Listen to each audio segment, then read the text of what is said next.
Hello, welcome back to my class. Myself Neeraj Kumar. तो आज हम लोग देखेंगे एपी के फोर्थ प्रॉपर्टी।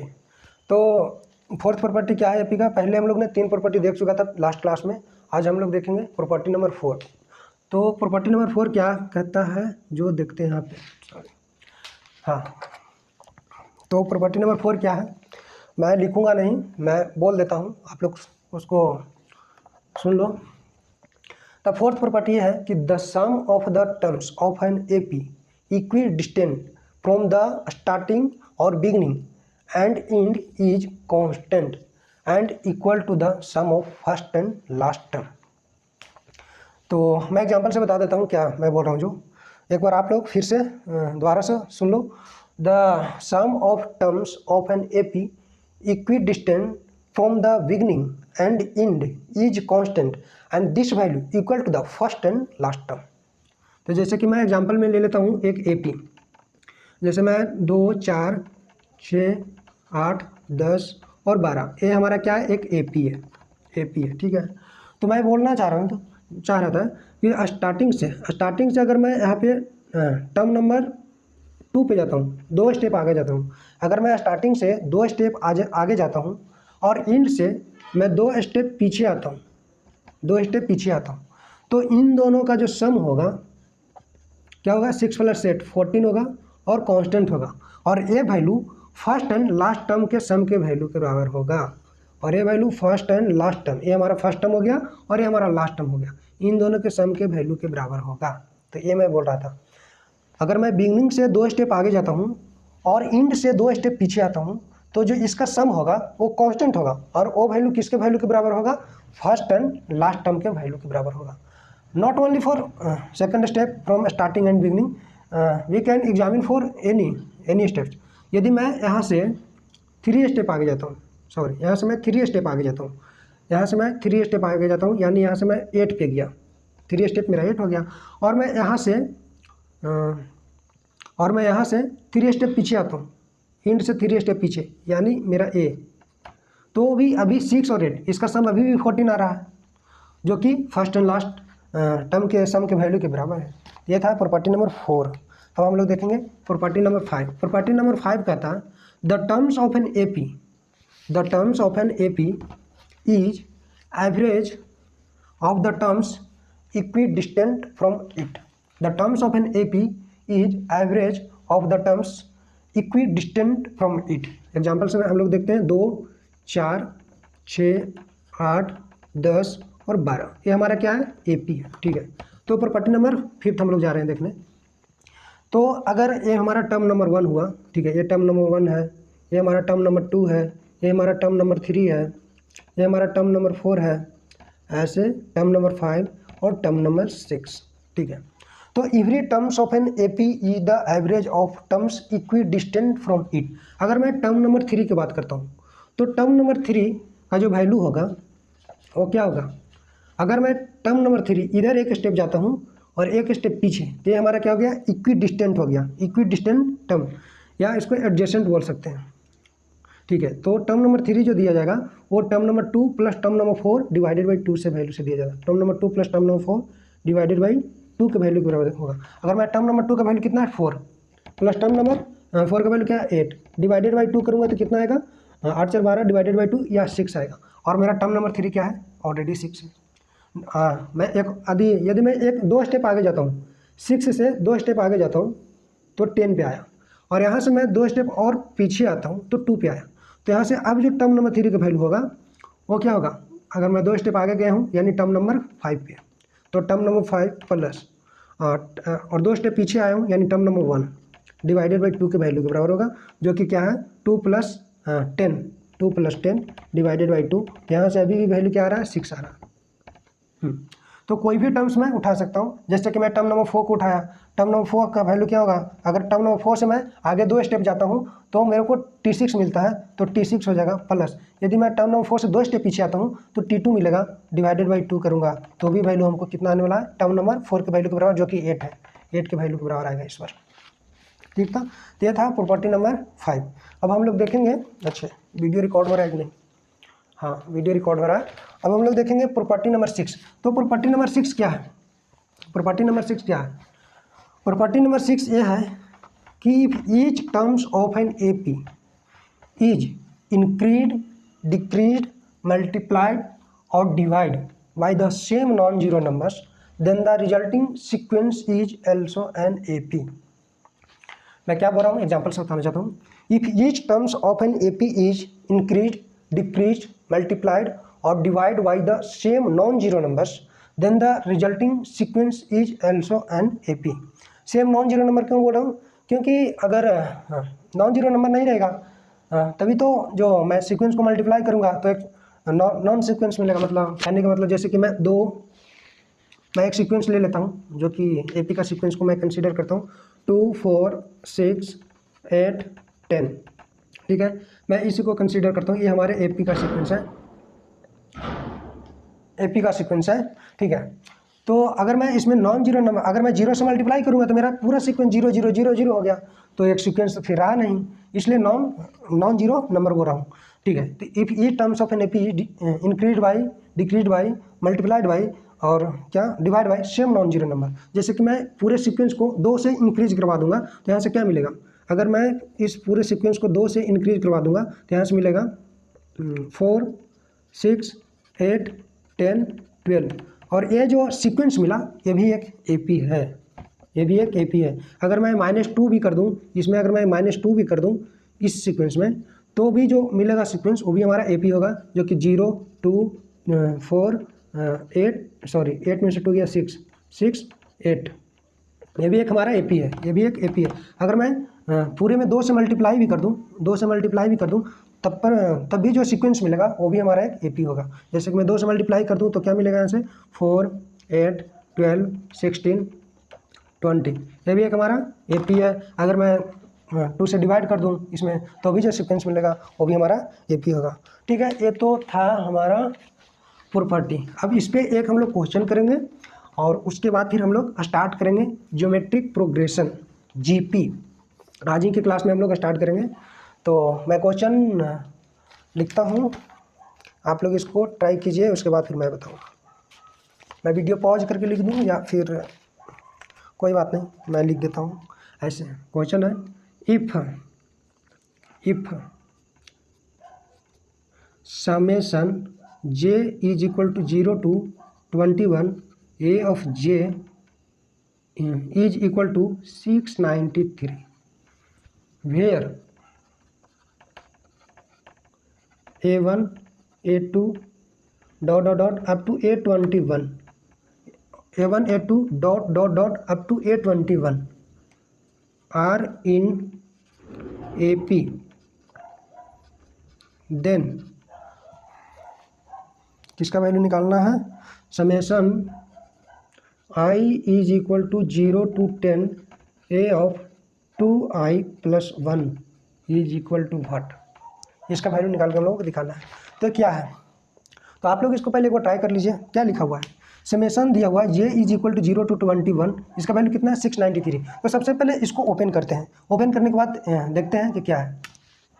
तो जब मैं इसको ओपन करूँगा ये क्या लिखा हुआ है, अगर मैं j का वैल्यू 0 पुट करूँगा तो ए ऑफ 0 मिलेगा। कहाँ से क्वेश्चन था, सॉरी j की वैल्यू 1 से स्टार्टिंग है, j की वैल्यू कहाँ से, j बराबर 1 to 21 है। हाँ, तो मैं जब इसको j का वैल्यू 1 यहाँ पे सब्स्टिट्यूट करूँगा तो क्या मिलेगा, तो a1 मिलेगा, a1 प्लस, अगर मैं 2 पुट करूँगा तो a2 मिलेगा, प्लस a3 मिलेगा, plus dot dot dot up to कहाँ तक जाएगा, जब लास्ट वैल्यू पुट करेंगे 21, तो लास्ट वैल्यू हमको मिलेगा a21 और इसका वैल्यू दिया हुआ 693, ठीक है। तो सम ऑफ 21st टर्म का वैल्यू दिया हुआ है, तो इसको हम क्या लिखेंगे n/2। तो सम का फॉर्मूला क्या होता था, n/2 into 2a plus n minus 1 into D. या एक और फॉर्मूला होता था first term plus last term, first term plus last term होता था, लास्ट टर्म। तो यहाँ पे मैं ये वाला फॉर्मूला लगाता हूँ तो क्या हो जाएगा n/2, n क्या है, टोटल नंबर ऑफ टर्म्स 21 है, तो 21 divided by 2 into first term plus last term. First term हमारा क्या है a1 प्लस लास्ट टर्म क्या है a21 इज इक्वल टू 693। अब मैं यहाँ से वैल्यू निकालना चाहूँ तो क्या मिलेगा वैल्यू, तो यहाँ से हम लोग a1 प्लस a21 का वैल्यू निकाल लेंगे और ये वैल्यू क्या हो जाएगा 693, यहाँ पे 2 मल्टीप्लाई में जाएगा अपॉन 21 डिवाइड में आएगा। तो मैं 3 से इसको 3 से बन जा 21, 3 2 जा 6, 3 3 जा 9, 3 1 जा 3। तो इसको मैं 7 से अगर मैं डिवाइड करूँ तो 7 3 जा 21, 7 3 जा 21, 2 1 7 3 जा 21, सॉरी 7 3 जा 21 और 7 3 जा 21। जब मैं इसको करूँ तो यहाँ से क्या आ जाएगा 33 × 2 66। तो वैल्यू क्या हो गया, A1 + A21 का वैल्यू आ गया 66। अब मैं इसको इरेज कर रहा हूँ। हाँ, तो क्या वैल्यू आ गया, A1 + A21 = 66। तो यहाँ से A1 + A21 का वैल्यू आ गया 66। इसको मैं बोल देता हूँ, ठीक है। अब हमको वैल्यू किसको निकालना है, इसका वैल्यू निकालना है, इसका वैल्यू निकालना है। तो मैं इसको पहले ओपन करता हूँ, क्या दिया हुआ है। अगर मैं आई का वैल्यू 0 पुट करेंगे तो A × 2 × 0 + 1, तो A ऑफ 0 + 1 क्या आ जाएगा, A ऑफ 1 हो जाएगा, क्योंकि जब 0 पुट करेंगे तो इसमें +1 करके वैल्यू मिलेगा, तो A ऑफ 1 मिलेगा। तो 0 पुट करेंगे A1 मिलेगा। अगर मैं 1 पुट करूँगा तो 3 मिलेगा, A3 मिलेगा। 2 पुट करने पर A5 मिलेगा, A5 मिलेगा। प्लस जब 3 पुट करेंगे तो 7 मिलेगा, 3 2 जा 6 + 1 A7 मिलेगा। प्लस डॉट डॉट डॉट ऐसे जाएंगे। अगर मैं लास्ट वैल्यू 10 पुट करेंगे तो 21, 20 + 1 21 मिलेगा। अगर मैं 7 मैं एथ वैल्यू पुट करूँगा, ए की वैल्यू आती, आई की वैल्यू 8 पुट करेंगे तो यहाँ से क्या मिलेगा 16 + 17, तो यहाँ से मिलेगा A17 मिलेगा। प्लस अगर मैं 8 पुट किया तो 79 पुट करूँगा तो 19 मिलेगा, A19 मिलेगा। और फाइनल 10 पुट करने पे A21 मिलेगा। तो इसका वैल्यू हम लोग को निकाल के दिखाना है। तो कैसे निकालेंगे, तो हम लोग क्या करेंगे, कॉम्बिनेशन लगाएंगे, जो कि हम लोग ने प्रॉपर्टी नंबर 5th पढ़ा, उसका यूज करेंगे, 4 और 5th की यूज करेंगे और इसका वैल्यू निकालेंगे। तो यहाँ पे फर्स्ट और last term, first plus last term की वैल्यू कितना 66 है। तो बाकी टर्म्स को हम लोग को आपस में ग्रुपिंग करना होगा, कंबाइन करना होगा और फाइनल वैल्यू रिपोर्ट करना होगा, ठीक है। तो फर्स्ट प्लस लास्ट का वैल्यू कितना है, यहाँ पे मैं लिखता हूँ। तो फर्स्ट प्लस लास्ट की वैल्यू हमको मालूम है 66 है, ठीक है। अब मैं क्या करता हूँ, स्टार्टिंग से फर्स्ट एक स्टेप आगे जाता हूँ और एंड से एक स्टेप पीछे आता हूँ। तो क्या मिलेगा, A3 + A19, A3 + A19। Starting से 1 स्टेप आगे गया, एंड से 1 स्टेप पीछे आया, उसका सम किया और वो सम किसके वैल्यू के बराबर आता है, फर्स्ट प्लस लास्ट टर्म, यानी A1 + A21 के सम के वैल्यू के बराबर, जो कि 66 है। तो इसका वैल्यू क्या आ जाएगा 66। अब मैं यहाँ से स्टार्टिंग से 2 स्टेप आगे जाता हूँ, यानी A5 पे आया, 2 स्टेप आगे गया, तो यहाँ से भी मैं एंड से 2 स्टेप पीछे आऊँगा तो A17 मिलेगा। हाँ, तो यहाँ से A5 + A17 का वैल्यू क्या होगा, जो कि फर्स्ट एंड लास्ट टर्म के सम के वैल्यू के बराबर होगा, तो ये भी 66 होगा। और यहाँ पे सब्सक्रिप्ट को मैं जब ऐड करता हूँ तो 17 + 5 कितना होता है 22। यहाँ पे जब मैं सब्सक्रिप्ट को ऐड करता हूँ तो 3 + 19 22। इसी तरह से मैं ग्रुपिंग करूँगा, तो मैं 7 को जब मैं ग्रुप करूँगा तो 15 के साथ ग्रुपिंग करूँगा, तभी तो मेरा सब्सक्रिप्ट को ऐड करेंगे तो 22 आएगा और इसका भी वैल्यू कितना आने वाला है 66।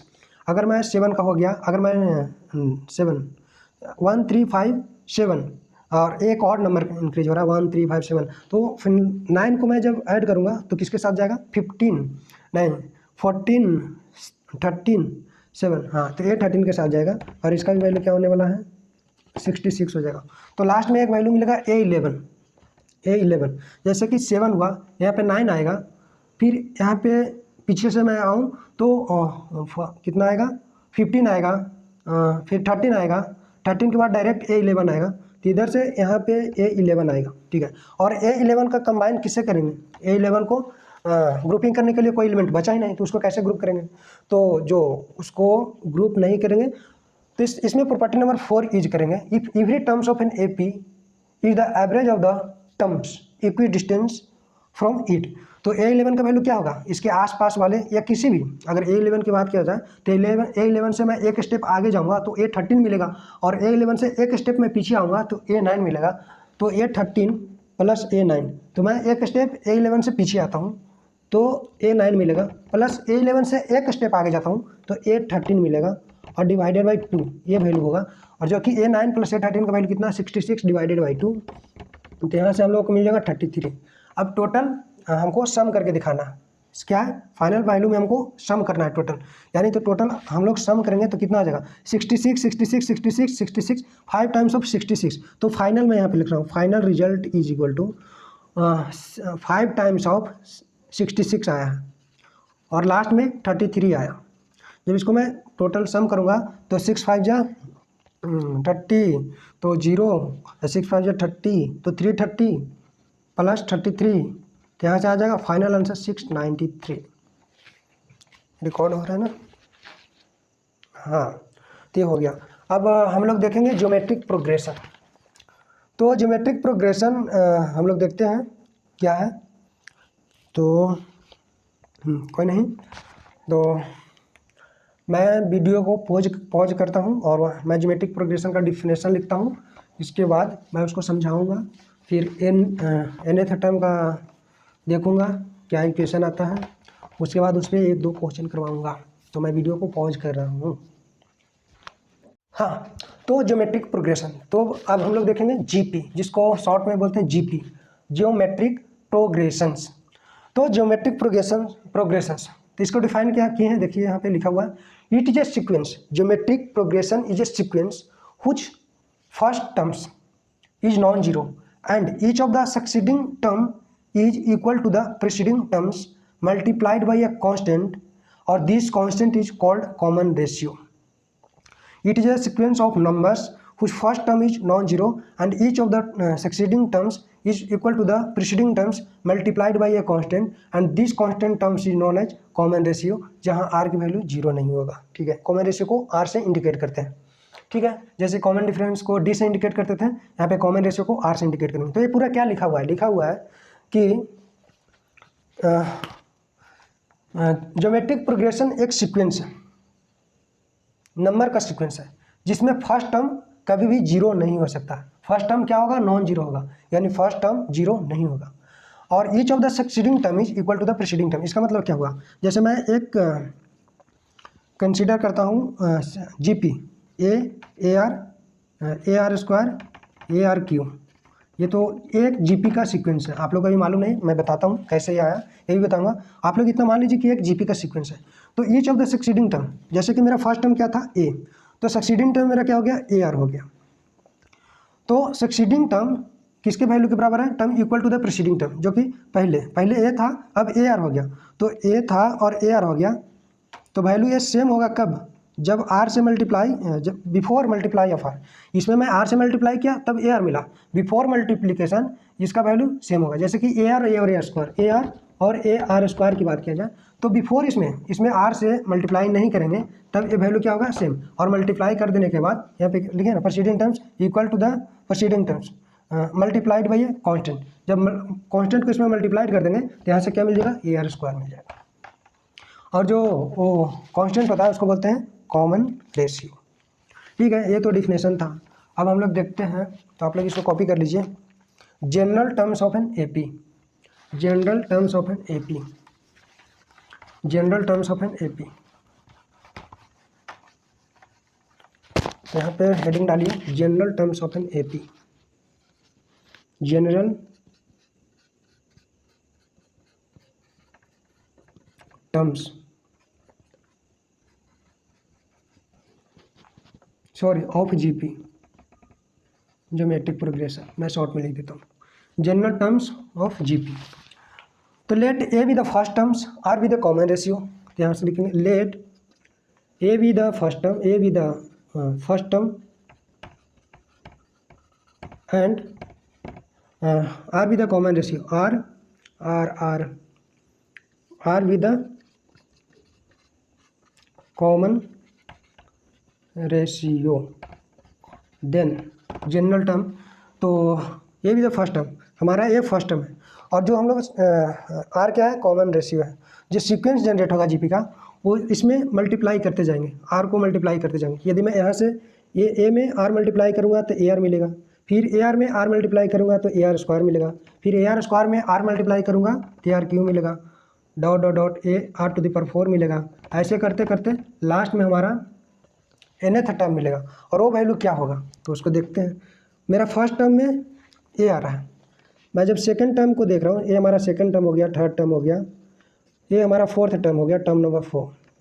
ये जब मैं टर्म नंबर 1, जब मैं टर्म नंबर 2 को देख रहा हूँ तो आर के पावर कितना है, आर के पावर 1 है। जब मैं टर्म नंबर 3 को देख रहा हूँ तो आर का पावर 2 है। मैं जब टर्म नंबर 4 के देख रहा हूँ तो आर टू द पावर 3 है। इसी तरह से जब मैं टर्म नंबर 5 को देखूंगा तो पावर कितना है, आर टू द पावर 4 है। और ये तो सभी में है, ये सभी में है। तो जो मेरा टर्म नंबर n होगा, Tn लास्ट टर्म होगा, तो इसमें तो a आएगा, ये तो सभी में आएगा। यहाँ पे जब फिफ्थ टर्म लिख रहा हूँ तो आर टू द पावर एक पावर कम है। फिफ्थ टर्म लिख रहा हूँ तो 4 है, फोर्थ लिख रहा हूँ तो 3 है। जब n टर्म लिखूंगा तो एक पावर वहाँ पे भी कम होगा, तो r के पावर यहाँ पे एक कम होगा, यानी n-1 होगा। तो यहाँ से हमारा जनरल टर्म्स का फॉर्मूला क्या मिल गया, Tn का value a r to the power n-1। अगर मेरे को T10 का वैल्यू निकालना हो तो क्या हो जाएगा, a r to the power 9 हो जाएगा। 10 तो एक पावर कम में हो जाएगा। अगर T20 का वैल्यू निकालना है तो a r to the power 19 हो जाएगा, यानी एक पावर कम हो जाएगा। तो ये था हमारा जनरल टर्म का फॉर्मूला, ठीक है। अब ये हो गया। अब मैं इस पर एक दो क्वेश्चन करवा देता हूँ। तो जनरल टर्म का फॉर्मूला हमारा कितना मिल गया, जनरल टर्म का जो हमारा फॉर्मूला आया, Tn का वैल्यू क्या है, Tn यहाँ पे लिख रहा हूँ, यहाँ पे लिख रहा हूँ। जब ये जो Tn का वैल्यू होगा a r to the power n-1, तो हमारा जनरल टर्म्स ऑफ जीपी का फॉर्मूला मिल गया। तो मैं एक क्वेश्चन लिखता हूँ। क्वेश्चन देखिए, find the 10th and nth term of GP. Question है फाइंड द, इसको भी मैं इरेज कर देता हूँ ताकि मेरे पास स्पेस बढ़ जाए। तो रिकॉर्ड हो रहा है, कॉल आने पे अपने आप रुक जाता है रिकॉर्डिंग, इसलिए मैं देखता हूँ, ठीक है। तो मैं लिख रहा हूँ find the 10th and nth term of GP. Question लिखिए, find the 10th and nth term of GP 5, 25, 125, dot dot ऐसे सीक्वेंस जाता रहेगा। तो यहाँ पे मैं आप लोगों को पहले इसको सॉल्व करवाने से पहले मैं जीपी का एग्जांपल देता हूँ। जैसे कि 2, 4, तो हमारा आर की वैल्यू क्या होगा, आर की वैल्यू होगा 4 डिवाइडेड बाई 2, 4 डिवाइडेड बाई 2। जैसे कॉमन डिफरेंस की वैल्यू निकालते थे, जैसे 2, 4, 6, ये हमारा एपी है, तो कॉमन डिफरेंस का वैल्यू होता था, कंजुगेटिव टर्म्स का डिफरेंस होता था 4 - 2, 6 - 4, तो वहाँ से कॉमन डिफरेंस मिलता था। लेकिन जब कॉमन रेशियो निकालेंगे तो कॉमन रेशियो, इसका नाम ही है रेशियो, नाम में ही रेशियो है, तो हम लोग डिवाइड करेंगे, तो 4 को 2 से डिवाइड करेंगे तो यहाँ से कॉमन रेशियो मिल जाएगा। जैसे इस सीक्वेंस, हाँ, तो हमारा कॉमन रेशियो क्या आ गया, 2। और जो कॉमन रेशियो 2 आया उसको हम लोग अगर नेक्स्ट सीक्वेंस हमको लिखना हो, नेक्स्ट टर्म लिखना हो, तो इसको मल्टीप्लाई करेंगे प्रीसीडिंग टर्म्स में, जो कि 4 है, तो 4 में 2 मल्टीप्लाई करेंगे तो नेक्स्ट 8 होगा। अगर अगला टर्म हमको लिखना होगा तो 8 में 2 मल्टीप्लाई करेंगे तो 16, अप टू 16 में 2 मल्टीप्लाई करेंगे तो 32, ठीक है। जैसे कि एक जीपी दिया हुआ है यहाँ पे, इसको देखता हूँ 5, 25, 125, मैं इसको एग्जांपल के तौर पे बता दे रहा हूँ। जैसे 5, 25, तो यहाँ से मेरा कॉमन रेशियो का वैल्यू क्या होगा, 25 डिवाइडेड बाई 5 होगा, जो कि 5 होगा। तो इसका नेक्स्ट टर्म क्या होगा, तो 25 में 5 से मल्टीप्लाई करेंगे तो मेरा नेक्स्ट टर्म मिलेगा, जो कि 125 है, जो कि 125 है। अगर उसके नेक्स्ट टर्म हमको चाहिए तो क्या होगा, 125 × 5, इसके नेक्स्ट टर्म जो वैल्यू आएगा इसमें 5। तो ऐसे हम लोग करते हैं, ठीक है। तो हम लोग यहाँ पे क्या निकालना है, हम लोग निकालना है 10th and nth terms of GP. तो हम लोग को फर्स्ट टर्म दिया हुआ, फर्स्ट टर्म क्या है, तो फर्स्ट टर्म दिया हुआ, फर्स्ट टर्म का वैल्यू a1 की वैल्यू 5 है, फर्स्ट टर्म की वैल्यू 5 है। कॉमन रेशियो की भी वैल्यू हम लोग को मालूम है, कॉमन रेशियो की वैल्यू क्या है, 25 डिवाइडेड बाई 5 = 5। अब हम लोग को कौन सा टर्म चाहिए, T10, 10th टर्म को हम लोग T10 लिखते हैं। इसका वैल्यू क्या होता है, a r to the power 9, एक पावर कम, यहाँ 10 है तो यहाँ r टू द पावर 9 होगा। और a का वैल्यू, ये क्या है हमारा फर्स्ट टर्म, तो फर्स्ट टर्म की वैल्यू क्या है 5, यानी फर्स्ट टर्म को हम ए से इंडिकेट कर देते हैं, a into r to the power n, यानी 5 टू द पावर n कहने का मतलब 5 टू द पावर 9, तो यहाँ से हम 5 टू द पावर 10 लिखेंगे, तो हमारा टर्म नंबर 10 क्या हो गया, 5 टू द पावर 10 हो गया। अगर मैं टर्म नंबर nth टर्म निकालूँ तो क्या होगा, nth टर्म को हम Tn से इंडिकेट करते हैं, और इसका वैल्यू होता है a r to the power n-1, एक पावर कम होता है। a का वैल्यू तो अभी भी 5 है, r का वैल्यू अभी भी 5 है, पावर कितना हो गया n-1, यहाँ पे 5 टू द पावर n-1 है। अगर मैं उसमें 5 मल्टीप्लाई कर दूंगा तो ये क्या बन जाएगा, 5 टू द पावर n बन जाएगा, 5 टू द पावर n बन जाएगा। तो ये सिंपल क्वेश्चन था, ठीक है। मैं एक और क्वेश्चन, इसको आप लोग कॉपी कर लीजिए, लिखिए। तो क्वेश्चन लिखिए, अगला क्वेश्चन है फाइंड द 10th, ये वाला तो हो गया। Every terms of a GP, एक हाँ, which terms of the GP question है, which terms of the GP, which terms of the GP, which terms of the GP 28, 28, 32 dot dot dot up to n terms is up to n terms is value क्या है 131072। हाँ, तो पूछ रहा है भी terms of the GP. ये जो जीपी दिया हुआ है क्या है, जीपी ज्योमेट्रिक प्रोग्रेशन दिया हुआ है अप टू एन क्या है 2 है 8 है 32 है, ऐसा कॉमन रेशियो क्या है 8 डिवाइडेड बाई 2 4 है। तो 32 इंटू 4 जो भी हो अप टू कहाँ तक है एन है, अप टू एन टर्म। ठीक है, ये हमारा जीपी दिया हुआ है, क्या है हमारा जीपी दिया हुआ है ज्योमेट्रिक प्रोग्रेशन। तो हमसे पूछ रहा है कि ये जो वैल्यू है कौन सा टर्म्स होगा, इसका टर्म नंबर बताना है हमको, पोजीशन इसका बताना है। तो ठीक है, हमको मालूम नहीं है कि ये कौन सा वैल्यू है, ये वैल्यू किस पोजीशन पे आएगा हमको नहीं मालूम है, तो मैं बोल देता हूँ कि ये nth पोजीशन पे आएगा। मान लेता हूँ let 131072 be the nth term. इसका जो टर्म आएगा लेट n टर्म पे आएगा, let it come to the nth terms. कहाँ पे आएगा nth टर्म्स पे आएगा। ठीक है, जब nth टर्म्स पे आएगा तो यहाँ से nth टर्म्स का फॉर्मूला लगाएंगे जो कि a r to the power n-1 होता है। हमको यहाँ a की वैल्यू क्या है, a की वैल्यू 2 है, r की वैल्यू क्या है, r की वैल्यू 4 है। बस सब्स्टिट्यूट करता हूँ तो a की वैल्यू 2, r की value 4 to the power n-1 और tn, इसको मैं बोल देता हूँ nth टर्म है। ये जो वैल्यू है इसको मैं nth टर्म मान लिया हूँ, तो यहाँ से क्या आ जाएगा 131072। This value is equal to 2 into 4 to the power n-1। मैं इसको 2 से इधर डिवाइड कर दूँ तो क्या मिल जाएगा 6, यहाँ मिल जाएगा 6 हो जाएगा। मैं थोड़ा यूज करता हूँ कैलकुलेटर, तो मैं कैलकुलेटर यूज कर लेता हूँ। तो इसको मैं जब डिवाइड करूँगा, वैल्यू है 131072 को मैं जब डिवाइड करूँगा तो 65536 ये हो गया 65536 is equal to 4 to the power n-1। अब मैं इस टर्म को 4 के टर्म्स में लिखना चाहता हूँ, तो मैं 4 से डिवाइड कर देता हूँ। Answer divided by 4 answer divided by 4 multiplier 1 times again answer divided by 4 2 times again answer divided by 4 3 times again answer divided by 4 times again answer divided by, तो 4 टाइम्स में तो इसको हो गया 256 4 टू द पावर 4 और 256 को मैं divide करूँ तो 614 तो 4 टू द पावर 5 हो जाएगा एंड 60 इंटू 4 यहाँ से। जब मैं इसको 65536 इसको मैं पूरा ब्रेक करूँ 4 से, फिर इसको मैं 4 से ऐसे करूँ तो मेरे को 4 टू द पावर 8 आ रहा है। टोटल कितना आ रहा है 4 टू द पावर 8 आ रहा है। हाँ, तो फाइनल मेरा आ रहा है क्या, फाइनल वैल्यू आ रहा है 65536 is equal to 4 to the power n-1।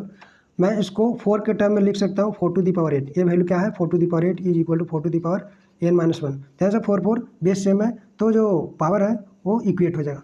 तो यहाँ से क्या मैं सच डेट n-1 की वैल्यू 8 आ गया, सच डेट n की वैल्यू क्या हो गया 9। तो ये नंबर है ये 9th पोजीशन पे आएगा, 9th पोजीशन पे आएगा, या टर्म नंबर 9 की वैल्यू है। ठीक है, एक और क्वेश्चन इस क्लास का लास्ट क्वेश्चन करवाता हूँ, फिर अगले दिन हम लोग नेक्स्ट क्लास में डिस्कस करेंगे और क्वेश्चन। तो वीडियो यस, तो लास्ट क्वेश्चन है every terms of a GP is positive, every terms of a GP is positive. आप लोग क्वेश्चन लिखिए, every terms of a GP is positive and also every term is the sum of 2 preceding terms. Every terms, मैं question लिख देता हूँ video pause करके। हाँ, तो यहाँ पे क्वेश्चन देखिए, क्वेश्चन क्या है, every terms of a GP is positive and also every term is the sum of 2 preceding terms. तो जीपी है जिसका प्रत्येक टर्म्स क्या है पॉजिटिव है, एंड एक कंडीशन दिया हुआ है कि every terms of the GP, every terms is the sum of 2 preceding terms then the common ratio of the GP. Every terms is the sum of 2 preceding terms, यानी at least जो मेरा expression होगा उसमें 3 terms तो होना चाहिए। ठीक है, तो मैं एक जीपी कंसीडर करता हूँ, तो लेट ए आर और ए आर स्क्वायर, ये हमारा क्या हो गया जीपी हो गया, जिसमें तीन टर्म्स है और हमारा प्रत्येक टर्म्स क्या है, पॉजिटिव है। और यहाँ पे कंडीशन है कि every term is the sum of two preceding terms, every term is the sum of two preceding terms. यदि मैं ए आर स्क्वायर की वैल्यू की बात किया जाओ, ए आर स्क्वायर की वैल्यू क्या आ जाएगा, sum of two preceding term, preceding मतलब पहले वाले। यदि मैं टर्म नंबर 3 की बात करता हूँ तो टर्म नंबर 1 और 2 के सम के वैल्यू के बराबर होगा, जो कि ए प्लस ए आर के वैल्यू के बराबर होगा। जब मैं यहाँ से ए कॉमन निकाल के कैंसिल कर दूंगा तो यहाँ से मिल जाएगा r square is equal to 1 plus r. जब मैं इसको सॉल्व करूँगा तो यहाँ से मिल जाएगा, मैं इधर ही सॉल्व कर देता हूँ, यहाँ से क्या मिल जाएगा, r square minus r minus 1 is equal to 0। तो यहाँ से आर की वैल्यू क्या हो जाएगा, माइनस बी यानी 1 प्लस माइनस रूट अंदर b square minus 4ac, b square minus 4 थे, बी स्क्वायर की वैल्यू तो 1 माइनस 4 टाइम्स ऑफ ए, तो ए की वैल्यू 1 इंटू सी की वैल्यू माइनस 1, तो माइनस माइनस प्लस, तो 1 प्लस 4, तो 1 प्लस 4 हो जाएगा डिवाइडेड बाई 2 ए की वैल्यू 1।